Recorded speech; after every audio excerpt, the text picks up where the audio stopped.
24 hours ago, this document didn't exist. Today, it's the most dangerous piece of paper in Washington. I'm talking about a classified memo that was supposed to stay buried in the depths of the Trump administration's inner circle. But someone with access to the highest levels of government just broke their silence. And what they've revealed will fundamentally change how you see the next 4 years. This isn't speculation. This isn't rumors from anonymous sources.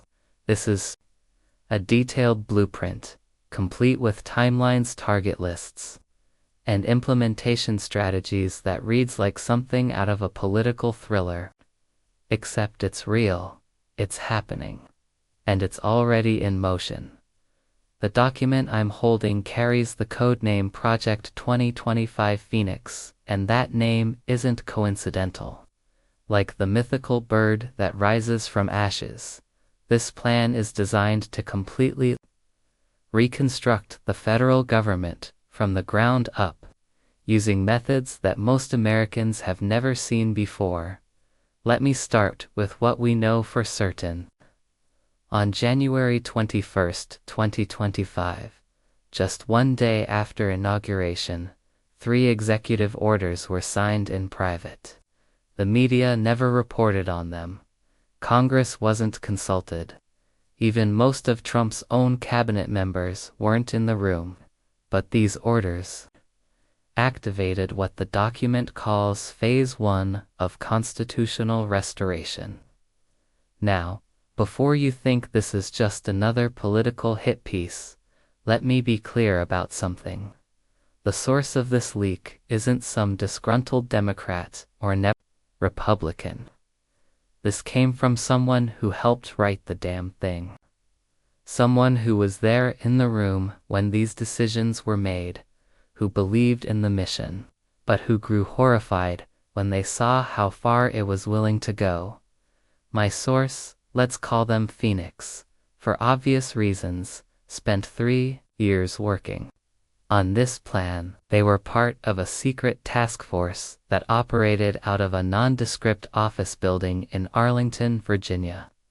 The building had no signs, no corporate logos, just a simple address. But inside, some of the most powerful people in conservative politics were planning what they called the restoration of American governance. The team included former Trump administration officials, conservative legal scholars, military contractors, and tech executives. They met twice a week, every week, for 3 years.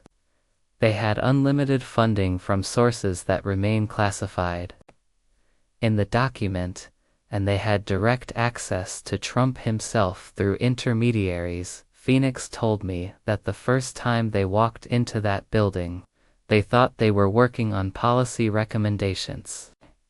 Maybe some think tank papers, some legislative proposals. Standard Washington stuff. But as the weeks turned into months, they realized they were building something much more comprehensive and much more dangerous. The first thing you need to understand is that this isn't the Project 2025 that Heritage Foundation published publicly, that 900-page document. That was the sanitized version meant for public consumption. What I'm about to share with you is the real operational manual that was never meant to see daylight.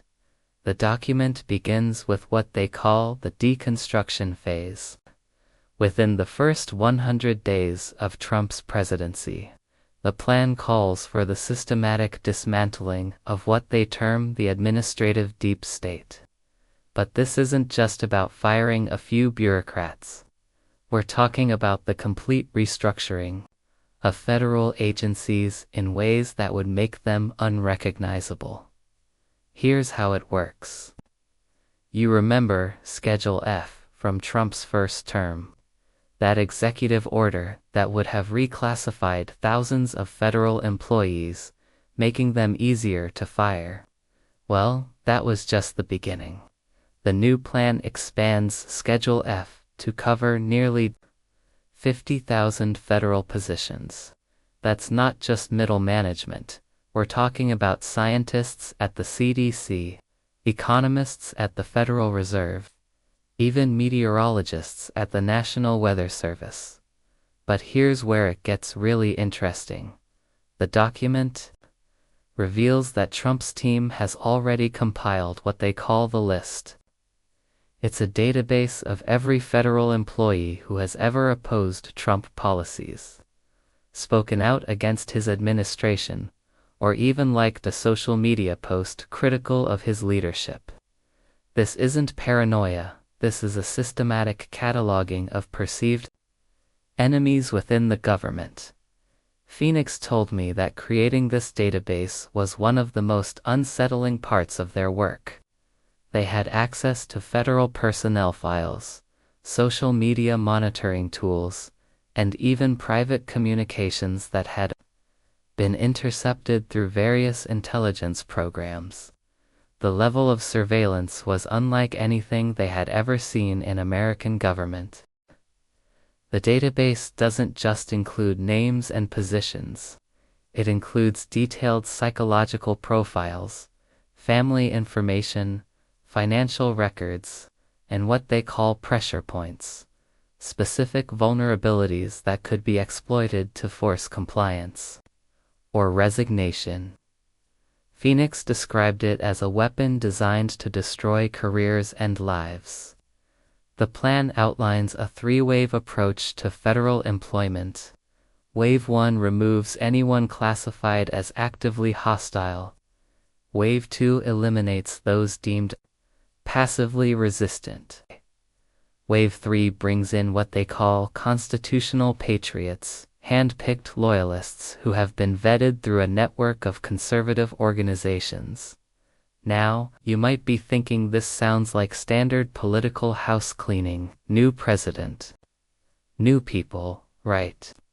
But the scope of what's planned goes far beyond anything we've seen in American history. The document specifically mentions emergency protocols that would allow the administration to bypass traditional hiring processes entirely, and this is where things get really concerning. The plan includes provisions for what they call crisis governance. Under this framework, certain federal agencies would be placed under direct White House control during what they define as national emergencies. The document is deliberately vague about what constitutes such an emergency, but it mentions everything from economic instability to civil unrest to coordinated media attacks. Let me read you an actual quote from the document. "The American people have given us a mandate to restore constitutional governance. This may require temporarily suspending certain bureaucratic processes that have been weaponized against conservative leadership." Think about that language. Temporarily suspending bureaucratic processes. In plain English, that means ignoring laws they don't like. But the personnel changes are just the beginning. The second major component of the plan focuses on what they call information warfare. The document outlines a comprehensive strategy to control the narrative around Trump's presidency. And it's unlike anything we've seen before. Phoenix told me that this was the part of the plan that made them most uncomfortable. They had expected political messaging and communication strategies. What they found was a detailed blueprint for information control that would make authoritarian regimes proud. The plan calls for the creation of a government truth initiative, a centralized office that would monitor and respond to what they classify as misinformation about the administration. But here's the kicker. This office would have the authority to request content removal from social media platforms, coordinate with friendly media outlets, and even investigate journalists who published demonstrably false stories about the government. Document includes specific agreements that have already been negotiated with major tech companies. These agreements would allow the government to flag content for removal or suppression, without going through traditional legal channels. The companies would have plausible deniability. They could claim they were making editorial decisions, rather than following government orders. İnfieles showed me draft contracts with what they called information partners, media personalities, and influencers who would receive government talking points and coordinate their messaging with administration priorities. The contracts included significant financial incentives and promised access to exclusive information and high-level officials. But the plan goes beyond just managing friendly media. It includes detailed strategies for neutralizing hostile coverage. The document outlines plans to use federal regulatory powers to pressure media companies that publish critical coverage.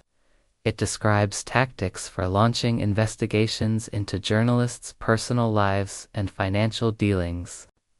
And it includes provisions for what they call narrative disruption, essentially flooding the information space with contradictory claims to confuse the public.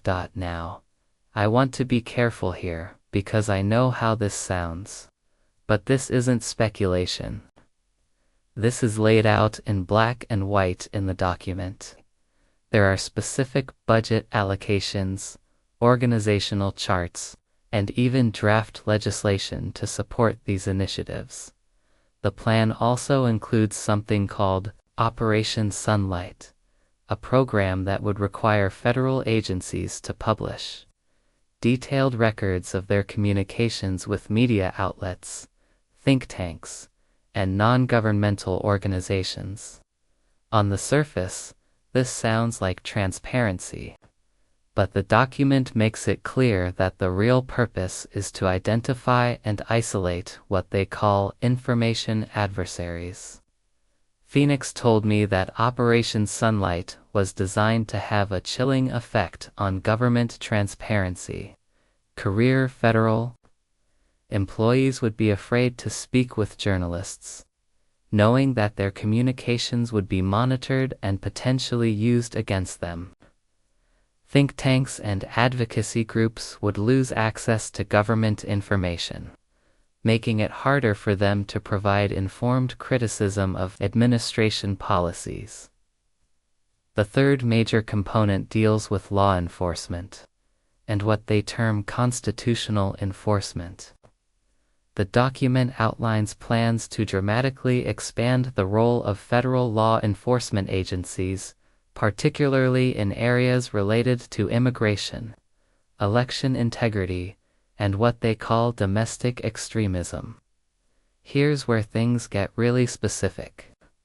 The plan calls for the deployment of federal agents to monitor state and local elections, with the authority to intervene if they detect what they define as irregularities. It authorizes the Justice Department to investigate state attorneys general who refuse to prosecute certain categories of crimes, and it creates new federal task forces specifically designed to target what they call anti-American organizations. The document includes a list of organizations that would be subject to enhanced federal scrutiny. I'm not going to read the entire list, but it includes several civil rights groups, environmental organizations, and even some religious organizations that have been critical of Trump's policies.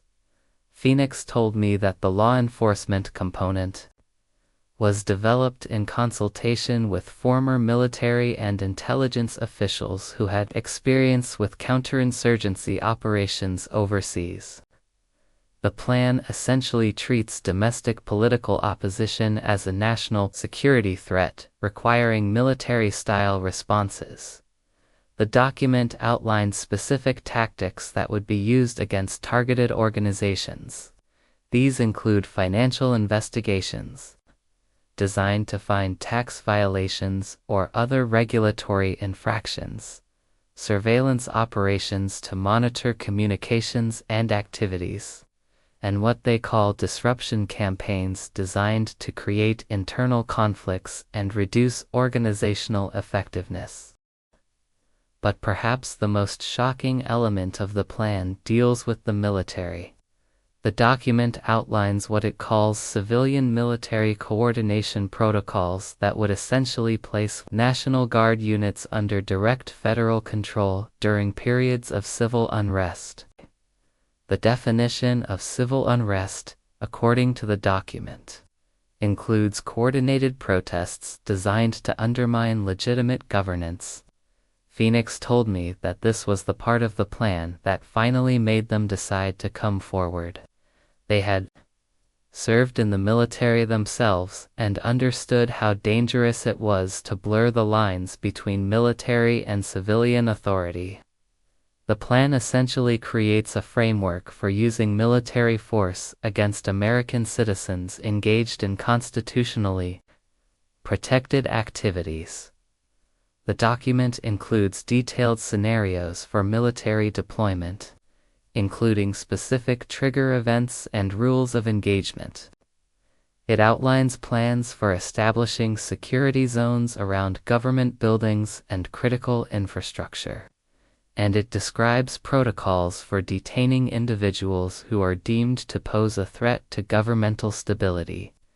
Now, let me pause here, because I know some of you are thinking this sounds too extreme to be real.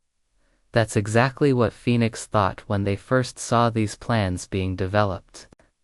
But as they watched the pieces being put into place, as they saw the personnel being recruited and the infrastructure being built, they realized this wasn't just theoretical planning. Phoenix told me about a meeting that took place in December 2024, just weeks before Trump's inauguration. The meeting was held at a private estate in Virginia, and it included some of the most powerful people in conservative politics. They weren't just discussing policy priorities, they were making specific assignments and setting implementation timelines. The document includes detailed implementation timelines. By day 30, key personnel would be in place and the database would be operational.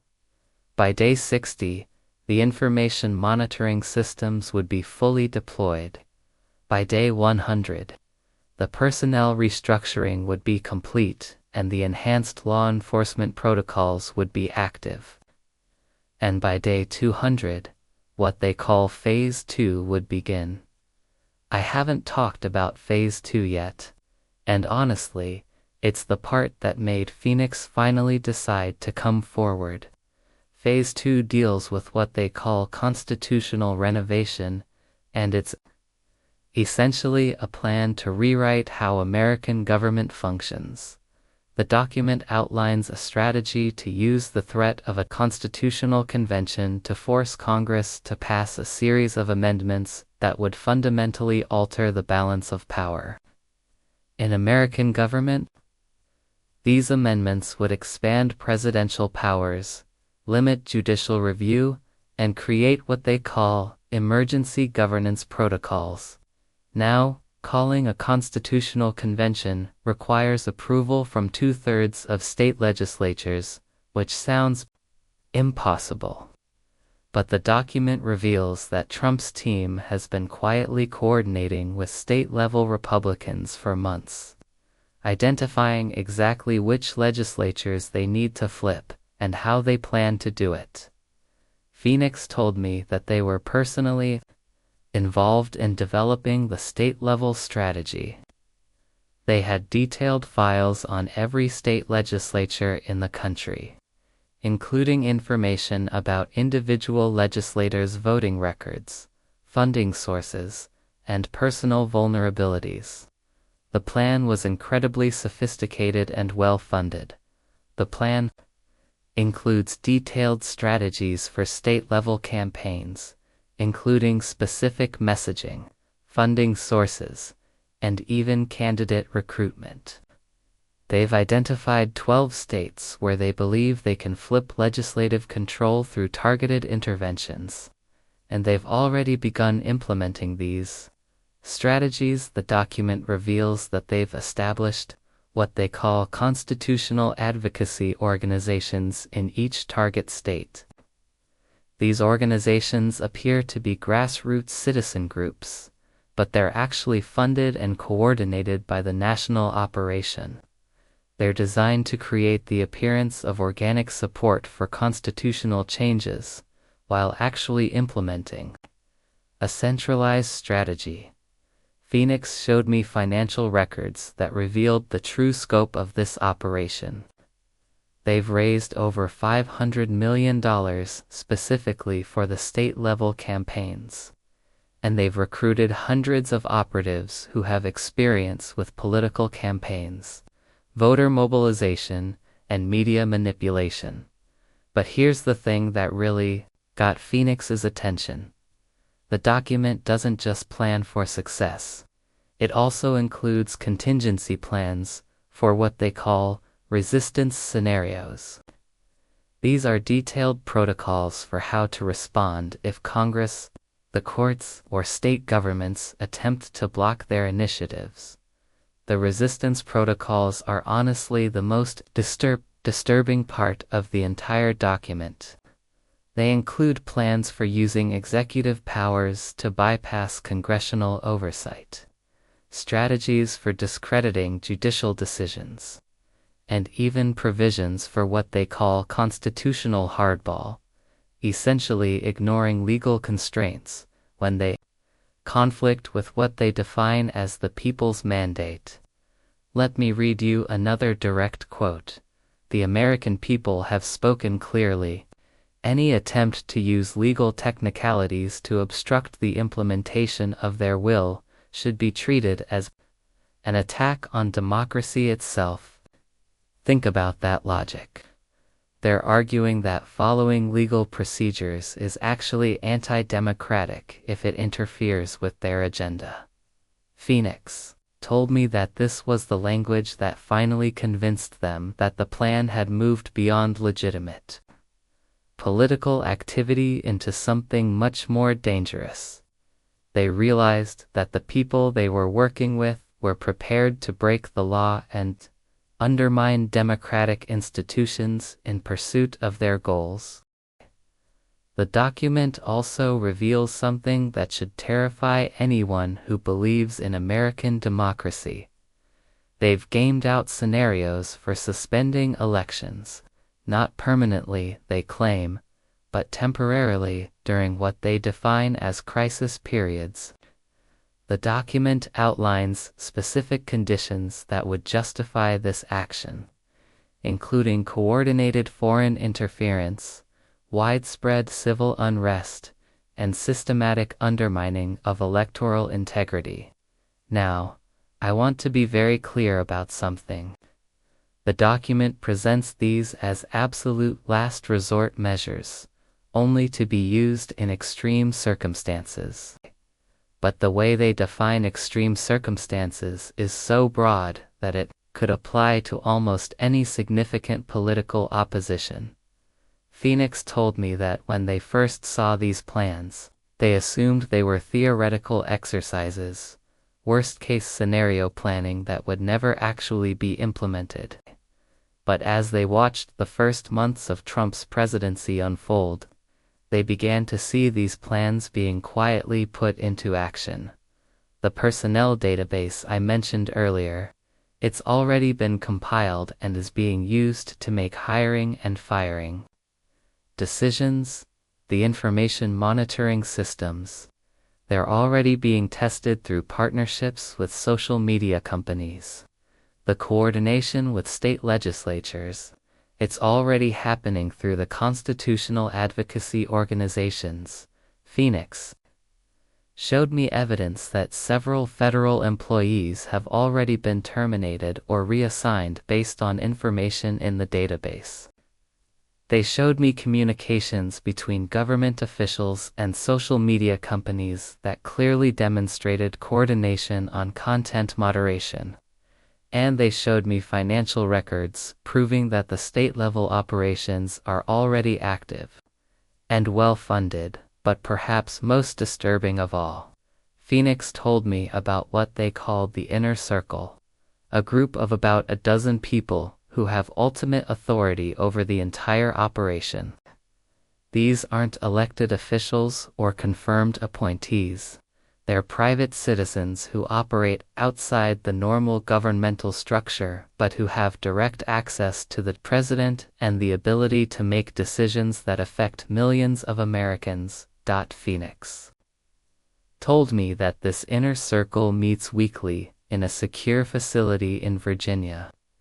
They review progress reports, make strategic decisions, and coordinate activities across all aspects of the plan.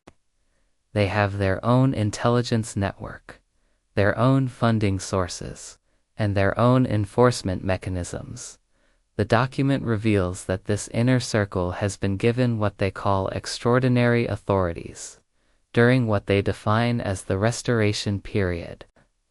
These authorities include the ability to bypass normal governmental processes, to direct federal agencies without going through official channels, and to coordinate with private sector partners in ways that would normally be illegal. Phoenix told me that they attended several of these meetings and were shocked by the level of power that these unelected individuals wielded. They made decisions about federal policy, personnel assignments, and even law enforcement actions without any oversight or accountability. And this brings us to the most important question: what can actually be done about this? The document itself provides some clues. It identifies what they call critical resistance points, specific institutions, individuals, and processes that could potentially derail their plans. Interestingly, they seem most concerned about career federal employees, state-level Republican officials who might resist pressure, and what they call institutionalist judges who prioritize legal precedent over political outcomes, but they're also worried about public awareness. The document specifically mentions the need to prevent premature disclosure of their plans, noting that public opposition could make implementation significantly more difficult. Phoenix told me that this was one of the main reasons they decided to come forward. They realized that the plan's success depended largely on operating in secret, without public scrutiny or opposition. By exposing the plan, they hoped to create the kind of public awareness that could make implementation much more difficult. Which brings us to why this leak happened now. Phoenix told me they finally decided to come forward because they realized that once Phase 2 begins, it might be too late to stop it. The Constitutional Convention strategy, in particular, could create irreversible changes to American government. But Phoenix also told me something that gives me hope. They said that they're not the only person within the operation who has concerns about these plans. There are others who believed in Trump's agenda but are horrified by the methods being proposed to implement it. Some of these people are in positions of significant authority and could potentially sabotage the operation from within. Phoenix also told me that the plan has several critical weaknesses that could be exploited by those who oppose it.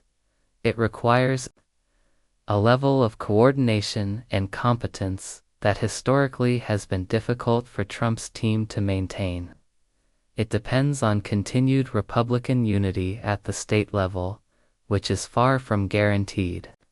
And it assumes that federal employees, judges, and other institutional actors will simply comply with orders that may be unconstitutional. The plan also assumes that the American people will remain passive in the face of these changes. But Phoenix told me that even within the operation, there are concerns about public reaction. The document includes detailed polling data showing that most Americans, including many Trump supporters, would oppose many of the specific tactics outlined in the plan if they were aware of them. Phoenix also revealed that there are significant financial constraints that could limit the operation's effectiveness. While they've raised substantial amounts of money, the cost of implementing all aspects of the plan simultaneously would be enormous. They're counting on being able to generate additional funding through government contracts and other mechanisms. But this depends on maintaining political control. But perhaps most importantly, Phoenix told me that the success of the plan depends on speed and surprise.